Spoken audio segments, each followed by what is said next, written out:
बहुत प्रसन्नता का विषय है। पूरा विश्व जिस कोरोना से परेशान है, कोई दवाई नहीं, कोई वैक्सीन नहीं। भारत में एक दावा तो किया गया है कि कोरोना की वैक्सीन है, लेकिन मज़ेदार बात यह है कि जहां आशा की किरण दिख रही है, सब लोग पहले भाग रहे हैं इस किरण को बंद किया जाए। इसका ट्रायल हुआ है नहीं, दवाई का ट्रायल नहीं हुआ, दवाई का ट्रायल नहीं हुआ। अजीब बात है। मैं एक बात पूछता हूँ, घर पे हम बीमार पड़ते हैं, हल्दी का दूध पी लेते हैं, किस ट्रायल के तहत पीते हैं? कोई दिक्कत होती है? इस दौरान कितने लोग इस महामारी से बचे रहे भारत में? क्यों? जंगल घूम कर लोग गिलोय ढूंढ कर लाए। लोगों ने गिलोय का रस पिया, लोगों ने अश्वगंधा पी, लोगों ने काढ़ा पिया, और तरह तरह काढ़ा पी के तुलसी खाकर लोग अभी तक इस बीमारी से बचे हुए हैं। वरना भारत में अमेरिका जैसी स्थिति क्यों नहीं हुई, इटली जैसी स्थिति क्यों नहीं हुई? क्योंकि तमाम हमारी जड़ी बूटियाँ, औषधियाँ जिनका हम प्रयोग करते रहे, हम अपने खाने में, हम अपने भोजन में जिन तमाम तरह के मसालों का प्रयोग करते हैं, सब औषधियाँ तो हैं। अब पूछते हैं इसका ट्रायल। अरे इसका ट्रायल सदियों से चल रहा है। भारत में हमारे ऋषि मुनि ने जड़ी बूटियाँ, ये तमाम तरह के पौधे, हमारे हवन करने की परंपराएं, औषधियाँ जितनी बनाई है, ये सब एक लंबे शोध का परिणाम है। लेकिन भारतीयों की मुसीबत ये है कि जब कोई कोट पैंट पहनकर एक तरीके से बोलता है ये चीज़ ट्रायल की हो, 10 बात को अंग्रेजी में बोलता है तो हमको समझ में आती है, लेकिन जब हिंदी में कोई समझाता है तो हमको लगता है तो बाबा छाप आदमी है। मैं एक ही बात कहना चाहता हूँ कि दुनिया की तमाम तरह की दवाइयाँ जितनी ट्रायल के बाद बनती हैं, क्या ये बिल्कुल परफेक्ट हैं? अब खुद वेस्टर्न वर्ल्ड कहता है कि जितनी ये दवाइयाँ जो हम ले रहे हैं, एंटीबायोटिक हैं, जितनी दवाई हम लेते हैं पूरे ट्रायल के द्वारा बनी हुई, इन सबके कहीं ना कहीं साइड इफेक्ट होते हैं। अभी तक आयुर्वेद का तो साइड इफेक्ट मालूम नहीं पड़ता है। मैं केवल एक ही बात कहना चाहूँगा, बहुत निवेदन के साथ में, पहली बार ऐसी सरकार देश में है जिसने आयुर्वेद को मान्यता देना प्रारंभ किया। हमारी पारंपरिक जो पद्धतियाँ होती हैं, इसके लिए कुछ फंड बढ़ाया, एक आयुष मंत्रालय की स्थापना हुई। लेकिन अब आयुष मंत्रालय ने कहा इस दवाई पे अभी बिक्री नहीं कर सकते हो, इसका प्रचार नहीं कर सकते हो। प्रचार के लिए बोला, प्रचार नहीं कर सकते हो।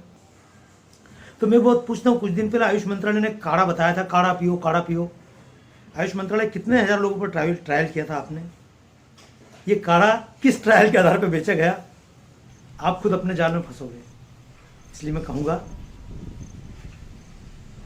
अपनी परंपराओं पर ध्यान दें। अगर आपको लगता है दवाई बनी है, महंगी है, तो ठीक है, इन दवाइयों को आप घर पे बना सकते हो, कौन मना करता है? ये कोई जरूरी थोड़ी कि आप उसी प्रकार की दवाइयाँ लाएं। लेकिन अगर ये इन सब तत्वों का हमारे यहाँ विवेचन किया गया है आयुर्वेद में, तो इन सब तत्वों को एकदम नकारे नहीं, अपने आयुर्वेद की खिल्ली ना उड़ाएं। एक बहुत अच्छी चीज़ बन के मार्केट में आ रही है, 100 लोगों पर प्रयोग की गई चीज़ है।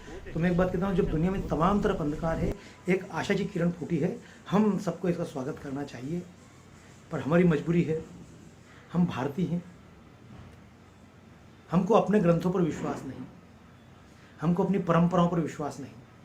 हिंदू धर्म में आयुर्वेद और वेद अलग अलग नहीं है। आयुर्वेद वेद से निकला है, लेकिन एलोपैथी किसी चर्च से नहीं निकली है। एलोपैथी किसी मस्जिद से निकली, किसी मजार से नहीं निकली है। विदेशों में एलोपैथी और चर्च ये दोनों अलग अलग दिशाएं हैं। विदेशों में एलोपैथी और भूगोल ये बिल्कुल अलग अलग दिशाएं हैं। वहाँ पर विज्ञान का रिलीजन से विरोध होता है। इसीलिए ब्रूनो को जिंदा जलाया गया, इसीलिए गैलीलियो को जेल में डाला गया, इसीलिए कोपरनिकस को सूली दी गई, इसीलिए मदरसों में अब भी पढ़ाया जाता है कि पृथ्वी चपटी है। अभी तक मदरसे स्वीकार करने को तैयार नहीं है कि व्यक्ति चंद्रमा पर पहुंच गया, क्योंकि चंद्रमा पर कोई पहुंच ही नहीं सकता उनके हिसाब से। तो मैं कहूँगा, उनकी एलोपैथी अगर विज्ञान धर्म से विरोध करे, उनके रिलीजन से विरोध करे, ठीक है, लेकिन भारत में तो आयुर्वेद और वेद एक ही है। इसीलिए विदेशों में डॉक्टर, वैज्ञानिक और धार्मिक व्यक्ति ये अलग अलग दिखते हैं। भारत में धार्मिक व्यक्ति और वैज्ञानिक व्यक्ति एक ही होता है। भारत के ऋषि मुनि और वैज्ञानिक एक जैसे होते हैं। भारत में चरक, भास्कराचार्य, सुश्रुत, जीवक, नागार्जुन, जितने अपन वैज्ञानिकों को नाम पढ़ोगे, ये सब ऋषियों के रूप में जाने जाते हैं। तो भारत में ऋषि में और वैज्ञानिक में अंतर नहीं है। तो मैं तो प्रणाम करना चाहूँगा उन तमाम पतंजलि के वैज्ञानिकों को, महाराज श्री को, सभी को, कि उन्होंने कम से कम एक आशा की किरण जगाई है। तो बहुत सस्ते में, क्योंकि आज जब कोरोना का इलाज है ही नहीं और अस्पताल में लोगों को पटका हुआ है, उसके खिलाफ आवाज़ उठाने वाला कोई नहीं है। क्यों? ये तमाम चैनल देखते नहीं है कि दिन भर केजरीवाल जी की विज्ञापन आ रहे हैं।